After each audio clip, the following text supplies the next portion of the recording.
Hello friends, welcome to One Book. Today we're exploring a fascinating topic that reveals how our brain truly functions. Rule 1: Physical activity strengthens mental capacity. When we hear the term exercise, most people immediately think of building muscle, losing weight, or achieving physical fitness. However, the reality is far more profound. Physical activity isn't merely beneficial for your body, it's absolutely transformative for your brain. In today's fast-paced world, we constantly demand mental performance. Thinking, understanding, decision-making, remembering, focusing. Yet we rarely invest in strengthening the very organ responsible for all these functions. This is where exercise becomes an incredibly powerful tool, one that can multiply your cognitive abilities without spending a single dollar. When you engage in physical activity, walking, running, cycling, skipping, or simple stretching, something remarkable begins happening inside your brain, not just your body. Exercise accelerates blood circulation to the brain. This means your brain receives increased oxygen and glucose. Oxygen functions as fuel for your brain. The more oxygen delivered, the greater mental clarity you experience. This explains why many people notice their mind feels lighter and their thinking capacity expands after a simple walk. Exercise directly impacts our cognition, our thinking and comprehension abilities. When you incorporate even modest daily movement, your brain begins processing new information more rapidly. Problem-solving skills improve.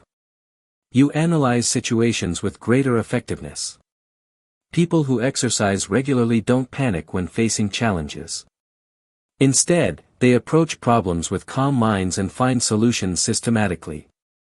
This occurs because exercise enhances communication speed between brain neurons. Memory is also profoundly affected by physical activity. Nowadays, most people complain about forgetting things. Names don't stick. Information learned disappears from memory. Focus breaks easily. Research demonstrates that people who exercise perform significantly better on long-term memory tests compared to those who remain sedentary throughout the day. Exercise strengthens a brain region called the hippocampus, which is responsible for memory formation. This is precisely why physical activity is crucial for students as well. An interesting discovery: exercise actually helps create new brain cells. Previously, scientists believed that once human brain cells were formed, no new ones could develop. But science has proven that physical activity activates neurogenesis, the process of creating new neurons. This means you're literally growing your brain. Imagine, 30 minutes of daily walking can physically transform your brain structure. What could be more motivating than that? Exercise also increases attention span. In today's digital era, the biggest challenge is distraction.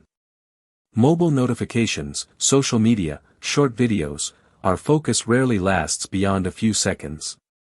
Regular exercise balances chemicals like dopamine and serotonin, which stabilizes the mind.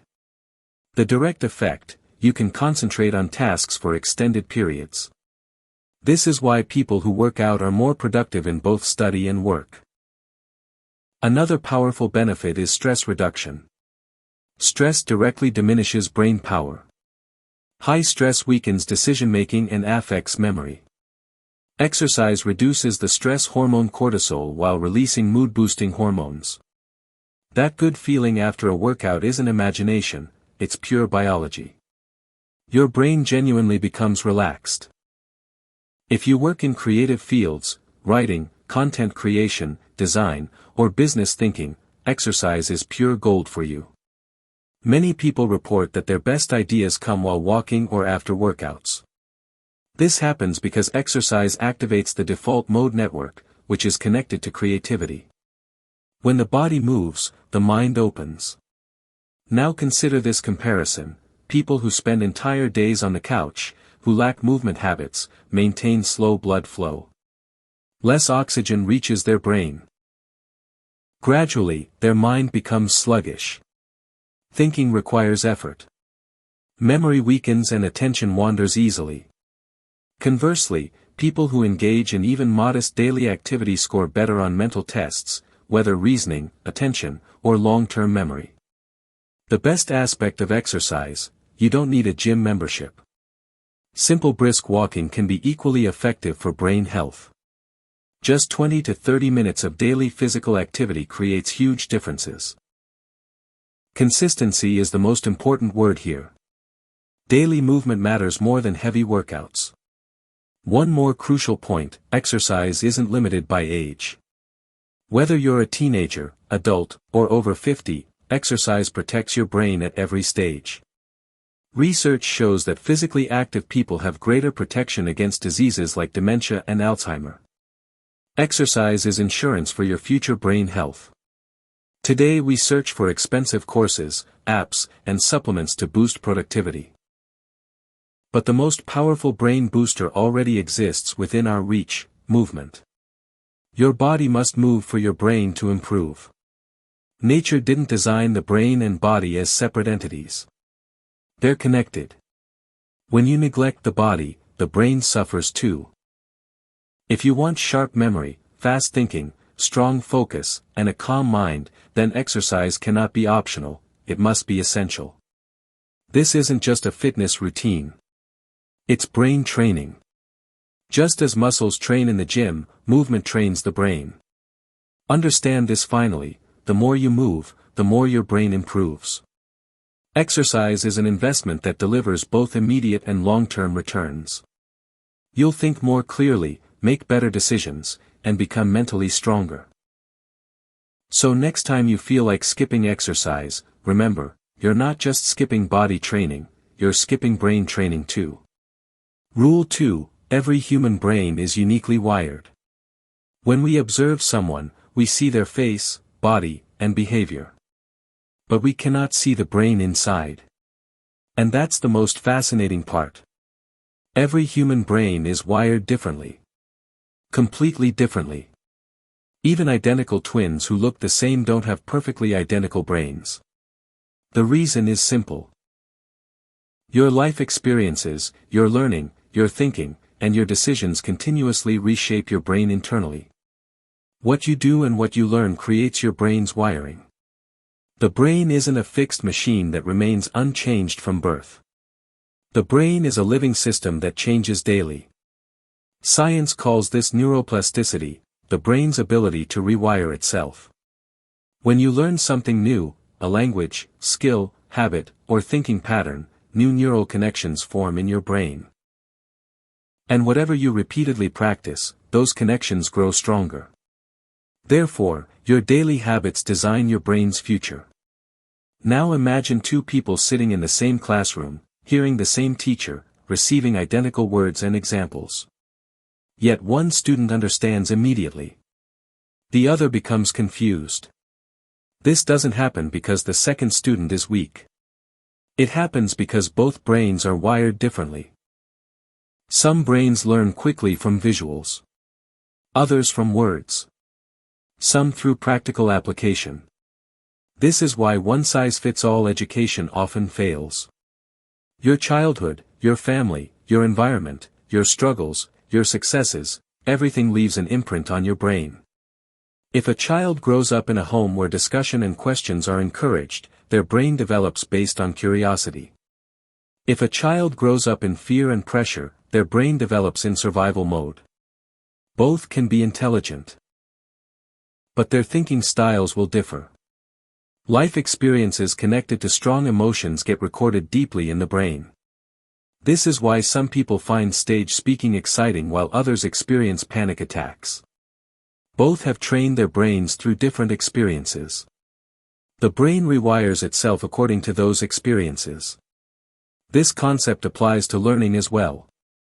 Some people learn by reading, some by listening, some by watching, some by doing. If you're trying to learn through a method that doesn't match your brain's wiring, learning becomes boring and difficult. Then we start believing we're slow learners, when actually, the method is wrong, not the person. This is extremely important in communication too. Sometimes we think, I explained this clearly. Why didn't they understand?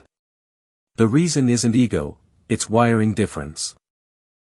What seems logical to you might seem confusing to someone else because their brain processes information in different patterns.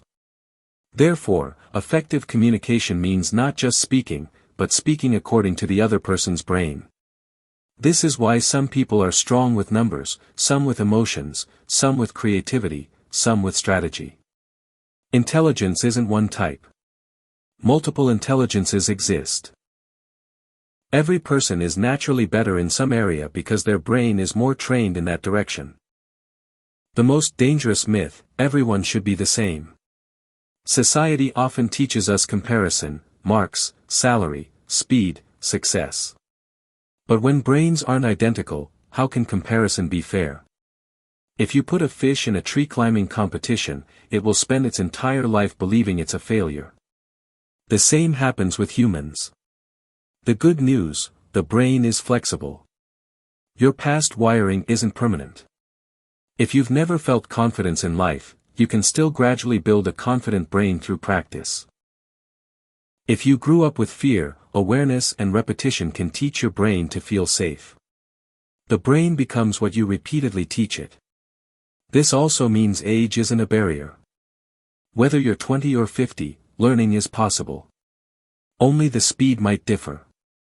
Learning new skills creates fresh pathways in the brain.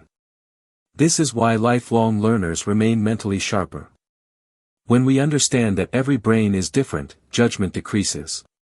We pause before calling others slow, dumb, or overthinking. We understand that the other person isn't wrong, just different.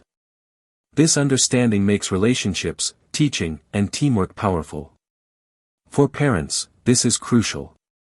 Not every child can become a top scorer, but every child is talented. If a child's natural wiring is recognized and guided in that direction, they can shine. Forcing uniform paths often breaks confidence.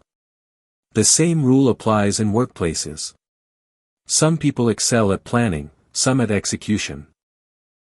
Some are big-picture thinkers, some are detail-oriented. Smart organizations don't try to change people, they design roles according to people's wiring. Finally, one very important thing to understand: you are fine just as you are. Your brain is the result of your life story. Your strengths and weaknesses aren't accidental, they're shaped by your journey. When you begin understanding yourself, growth becomes easier. So next time you think, "Why can't I think like they do?" don't blame yourself. Remember, every brain is wired differently, and this difference makes the world interesting. If everyone thought identically, innovation, creativity, and progress would never exist. Rule 3: the brain ignores boring information. We've all experienced this. A lecture is happening, the teacher is speaking, but our mind is wandering elsewhere. Eyes are forward. Ears hear the voice. But the mind is completely absent. On the other hand, if an interesting story, emotional scene, or shocking news appears, that same brain gives hours of attention without tiring. The reason is simple: our brain isn't designed for boring things. The brain's main job is conserving energy. The brain is only 2% of our body but consumes approximately 20% of our energy. Therefore, the brain cannot pay attention to everything. It constantly decides what's important and what isn't. Whatever seems non-essential gets automatically ignored. This is why boring information doesn't stick in our minds. When something is repetitive, predictable, or emotionless, the brain doesn't consider it a threat or reward. No danger, no excitement, so why pay attention? The brain thinks, this isn't connected to my survival or growth. And it withdraws focus. This is why studying without interest feels like torture. But the same subject, if explained through stories or examples, becomes enjoyable. Attention connects directly to emotion. Where emotion exists, attention naturally follows. You can clearly remember your life's most emotional moments: happiness, fear, embarrassment, love, or pain. But can you recall last week's boring lecture? Probably not. The reason is clear: emotion creates memory in the brain. The brain loves novelty, new things, surprises, twists. These are attention magnets. This is why movies include twists, videos use pattern breaks, and short videos are dynamic. As soon as something becomes predictable, the brain loses interest. This is why long monotone speeches become boring within minutes. Research shows the average human brain wants a break approximately every 10 minutes. This doesn't mean you should get up and walk around. The brain naturally drops attention. If content continues in the same rhythm, focus starts declining. Therefore, smart speakers and teachers insert stories, questions, jokes, or examples every few minutes to reset the brain. Now imagine you want to teach someone something important, a lesson, habit, or idea. If you just state facts, they'll probably forget. But if you attach emotion to that fact, a real-life story, struggle, or relatable situation, that same point will stick long-term. This is called an emotional hook. An emotional hook means a feeling that tells the brain, this is important, remember this. This hook can be fear, curiosity, inspiration, or surprise. Marketing works on this principle. Ads don't sell facts, they sell feelings. This product is good, is boring. This product will change your life, is emotional. The same happens with students. If studying is limited only to syllabus, the brain resists. But if teachers explain where this concept applies in real life, relevance is created.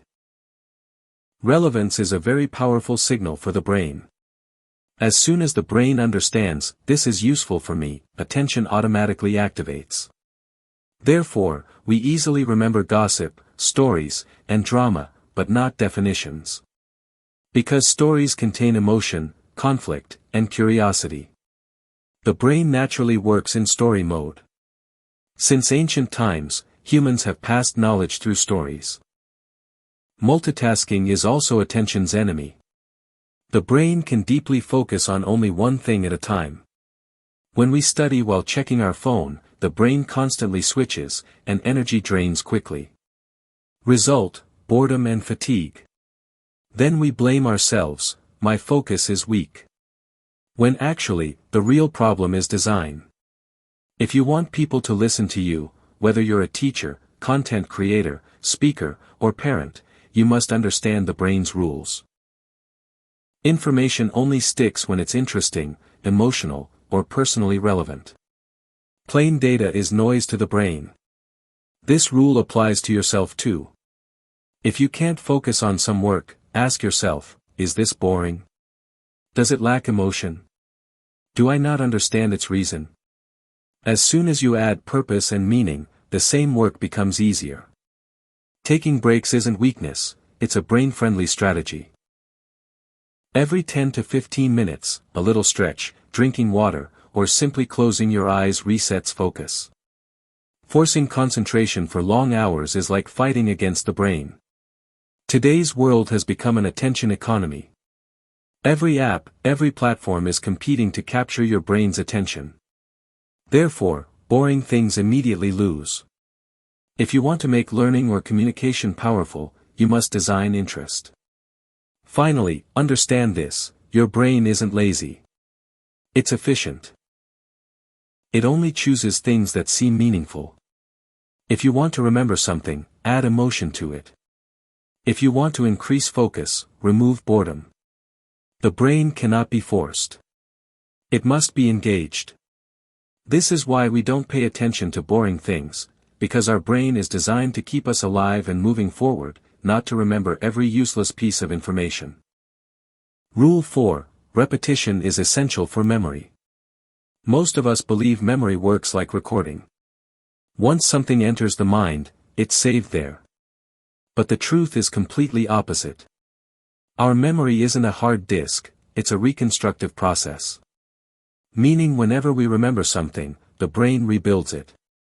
And if that information isn't repeatedly reviewed, it gradually begins fading, like ink left in sunlight. You've experienced this yourself. When hearing new information, everything seems clear. But days later, that same thing becomes blurry.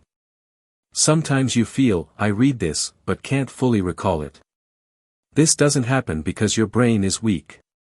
It happens because the brain is naturally designed to forget. Forgetting isn't a problem, it's a brain feature. If the brain permanently saved every small piece of information, the system would overload. The brain views every piece of information as a question: is this important? If the answer is, probably not, the brain keeps it only in short-term memory. Short-term memory lasts only seconds or minutes. If that information isn't used again, the brain assumes it was useless and deletes it. This is why if you hear something only once, approximately 90% of the information disappears within 30 days. You'll feel like you never read it at all. This is completely normal. The problem isn't remembering, it's not repeating. Long-term memory forms only when the brain receives a signal: this information is being used repeatedly, it must be kept. And this signal comes from repetition. But here's a twist: not every repetition is effective. If you read something 10 times in one day, it still won't stick forever. The brain needs smart repetition, called spaced repetition. Spaced repetition means reviewing information at specific intervals. Like, read today, review tomorrow, then after 3 days, then after 1 week, then after 1 month. Each repetition has a small gap between them.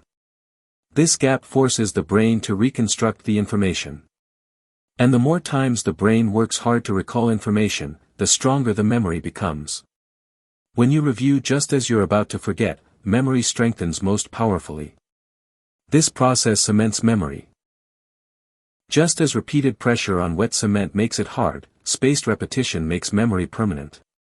This is why people who review a little daily remember long-term, while people who cram everything the day before exams forget within weeks. Cramming gives fast results but doesn't build long-term memory. The brain connects learning with effort. When repetition is easy, the brain takes it lightly. But when recall happens after some struggle, the brain understands: this is important. Therefore, active recall is very powerful. Actually trying to remember has more impact than just reading. This is why teachers say, after reading, close the book and try to recall. This process feels uncomfortable, but this discomfort creates memory. Easy learning is quickly forgotten. Effortful learning sticks. Spaced repetition works not just for studying but also for skills and habits. Learning a language, memorizing vocabulary, improving speaking, or formulas. Everything sets in the brain through repeated exposure. You've noticed that childhood poems are still remembered today. Not because we were smart, but because we repeated them for years. Morning assembly, exams, competitions, continuous repetition placed them in long-term memory. The brain treats repetition as proof. The more often something appears, the more the brain considers it true and important. Advertising uses this same principle. Showing an ad repeatedly permanently plants the brand in memory. The real secret of learning is this: repeat to remember. More important than motivation, intelligence, or talent is consistency. Daily 15 to 20 minutes of smart repetition is more effective than hours of random studying. Today, technology has made spaced repetition easier. Flashcards, reminder apps, and revision schedules work on this science. But even without apps, you can do this with a simple notebook. Just learn to revisit at the right intervals. The most important thing to understand: forgetting isn't failure. Forgetting is part of learning.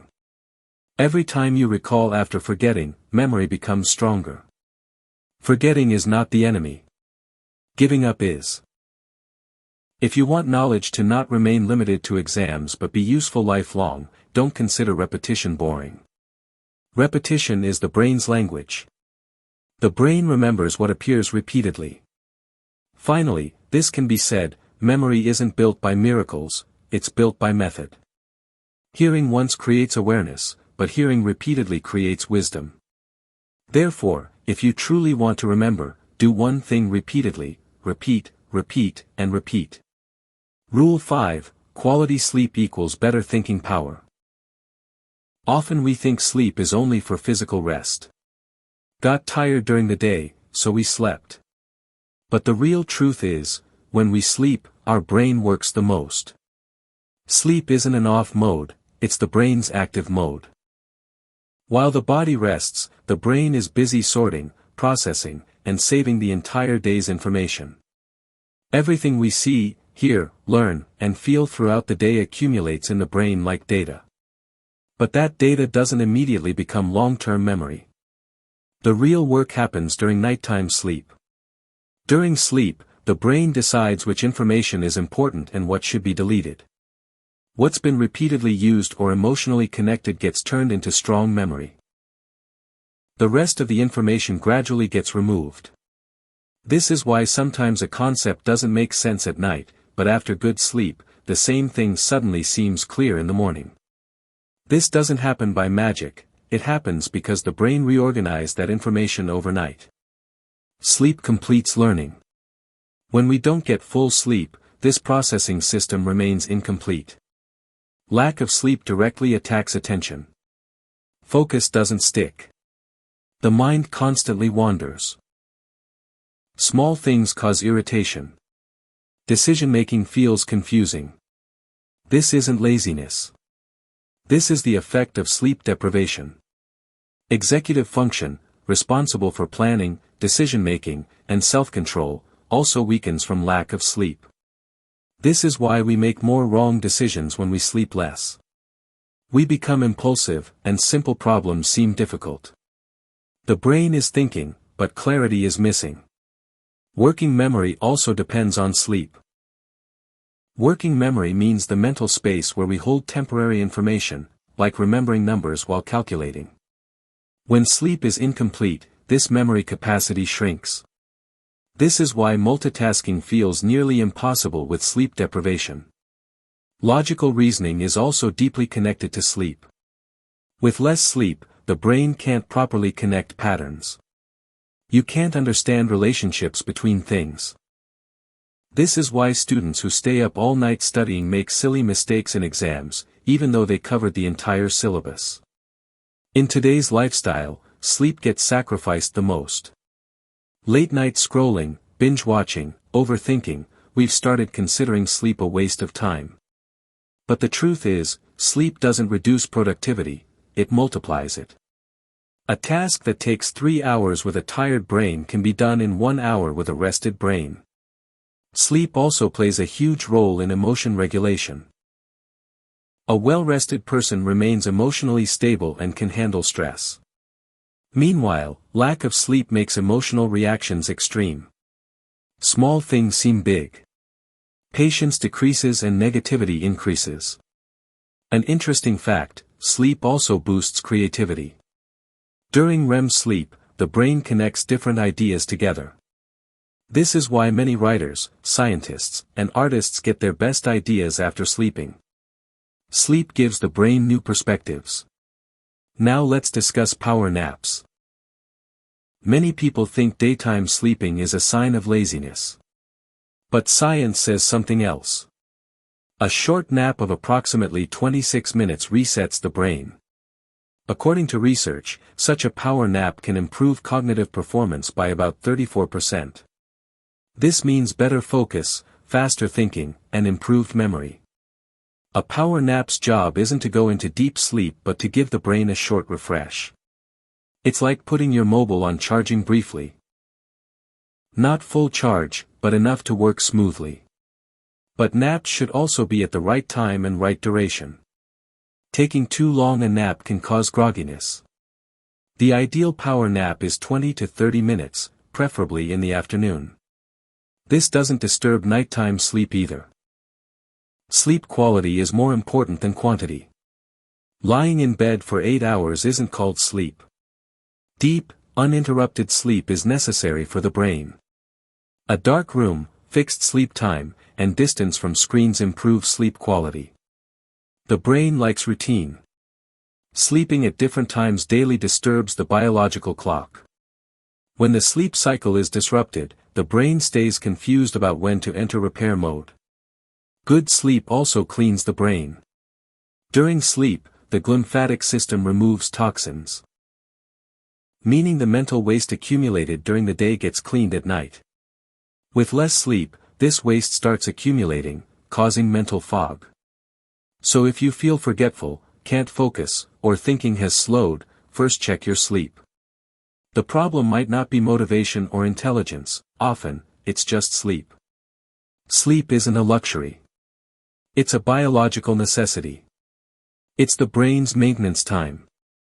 Without sleep, the brain becomes like an unserviced machine.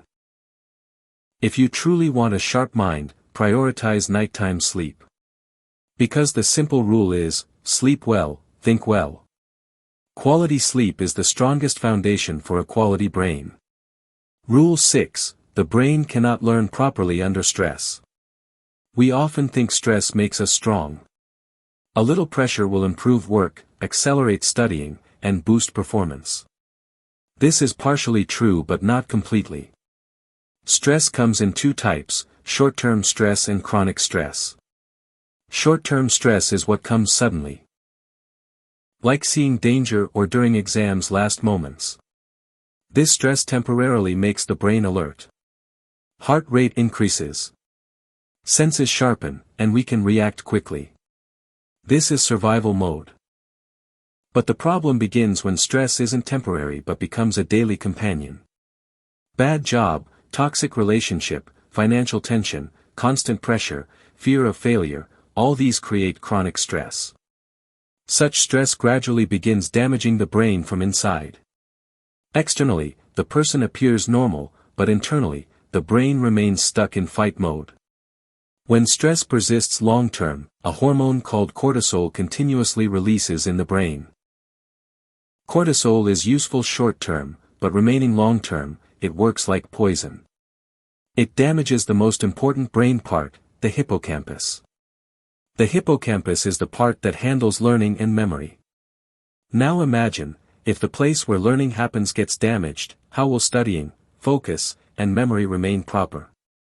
This is why highly stressed people forget repeatedly, take time understanding things, and simple things seem difficult.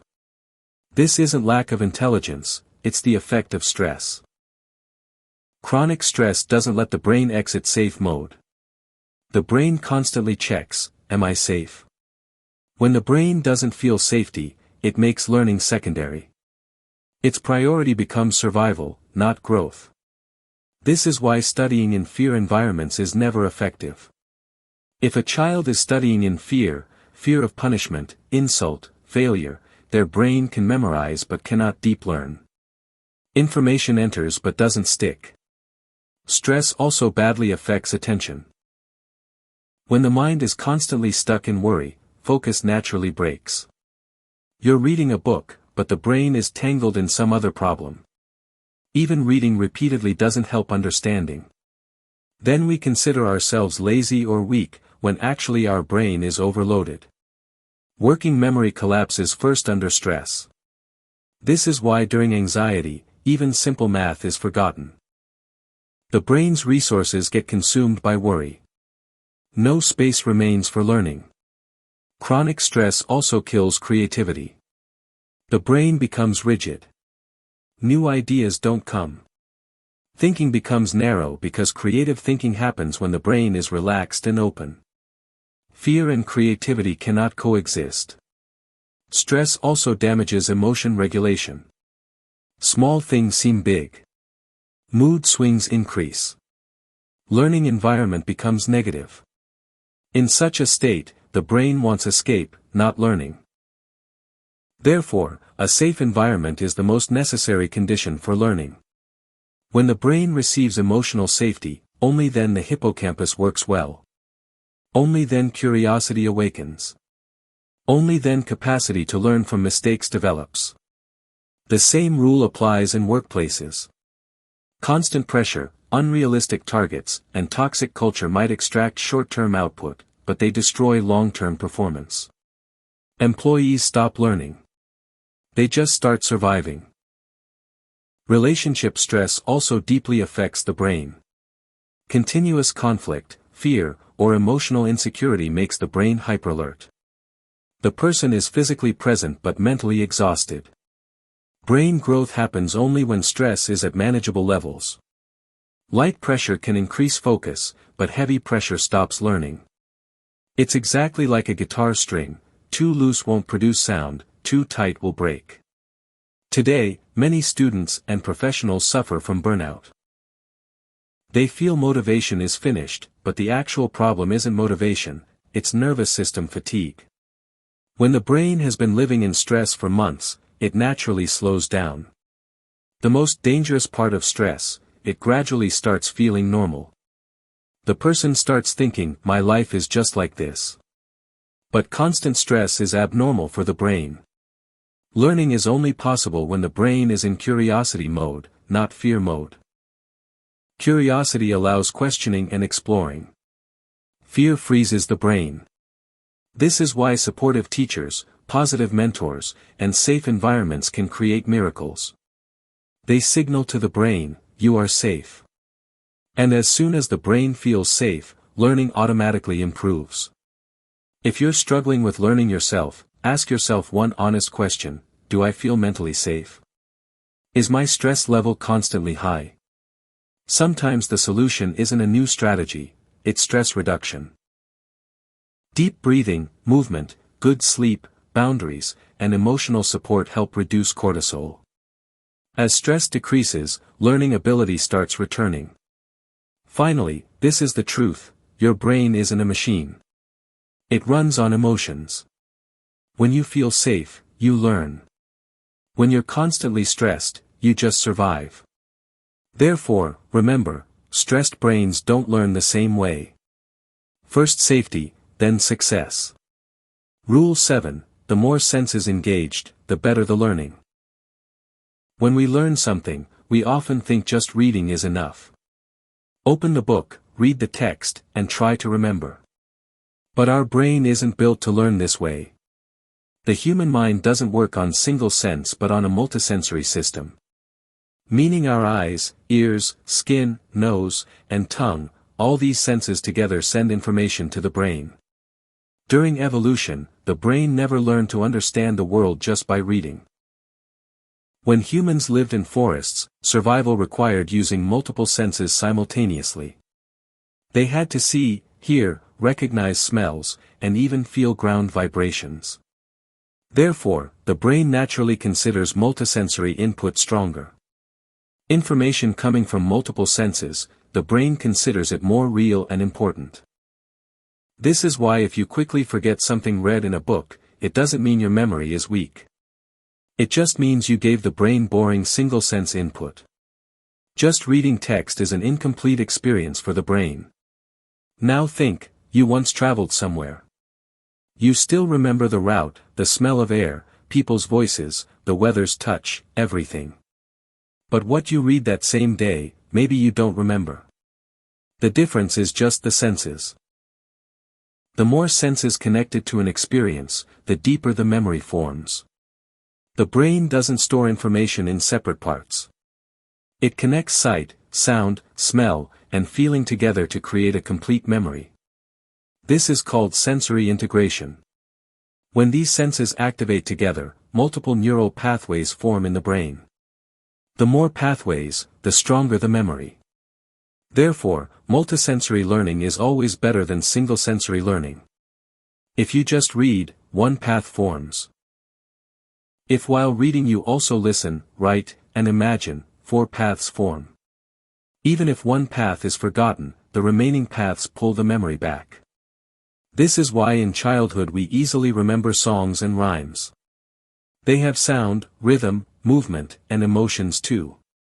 The brain considers it pure fun, so memory forms automatically. Touch is also a very powerful sense in learning. When you learn by doing yourself, experiments, drawing, writing, building, learning multiplies. Work done by hand gives the brain a strong signal: this experience is real. Smell is memory's most powerful trigger. You've noticed that some specific perfume or fragrance suddenly takes you to an old moment. The brain's olfactory system connects directly to the memory center. Therefore, smell instantly activates memory. An interesting technique works on this principle. If you use a specific scent while studying, like coffee, incense, or essential oil, and that same scent appears again during exam or revision, the brain quickly recalls that study memory. This is called context-dependent memory. Sound also plays a big role in learning. Listening to a concept and repeating it aloud is more effective than reading. When you read aloud, both auditory and motor systems activate in the brain. Visual learning is also very strong. Diagrams, colors, mind maps, and images give structure to the brain. The brain processes images faster than text because visual processing is an evolutionarily older system. Multisensory learning also reduces boredom. When senses keep changing, the brain stays alert. This is why interactive classes are more engaging. Today's education system's big weakness is limiting learning to just reading and listening. But the brain learns through action and experience. When students draw, explain, discuss, learning automatically becomes deep. This concept isn't limited to studying. The multisensory approach also works in building habits. If you want to build a healthy habit, don't just think. See, hear, feel, and practice. Language learning is the best example. Language doesn't come just from reading grammar. When you listen, speak, read, and write, all four senses working together, only then fluency comes. The brain learns not just from repetition but also from richness. The richer the experience, the stronger the memory. Multisensory input makes learning alive. So if studying feels boring, change the method. Use colors, create voice notes, draw concepts, review while walking. The brain likes movement. Learning isn't a silent activity. Learning is a sensory experience. The more senses involved, the more natural learning will feel. Finally, understand this: our brain wasn't built for textbooks, it was built for the real world. The real world is multisensory. Sound, color, smell, touch, everything works together. Therefore, if you truly want to remember, don't just read. See, hear, speak, write, and feel. Because the more senses engaged, the stronger the memory will become. Rule 8. Vision is the most powerful sense. If you try remembering old life moments, what comes to mind first? Most people don't get words, they get pictures. A face, a place, a scene, a color. This itself is big proof that our brain thinks more in images than words. Vision, the power of seeing, is the most powerful of all our senses. Science shows approximately half our brain is dedicated just to visual processing. Meaning the brain spends most energy understanding and storing what we see. Hearing, touching, smelling, all are important, but vision leads them all. The brain's language isn't text, it's images. This is why when someone explains something just by talking, we forget most of it shortly after. According to research, if information is given only orally, people remember only about 10% after 72 hours. But if a picture is added to that same information, retention capacity reaches up to 65%. The difference is just the visual. Visual information works like a shortcut for the brain. Where words require decoding to understand, images are instantly understood by the brain. Seeing an image takes milliseconds, but reading a sentence takes seconds. The brain prefers efficiency. Therefore, it prioritizes visuals. This is why traffic signs use symbols more than words.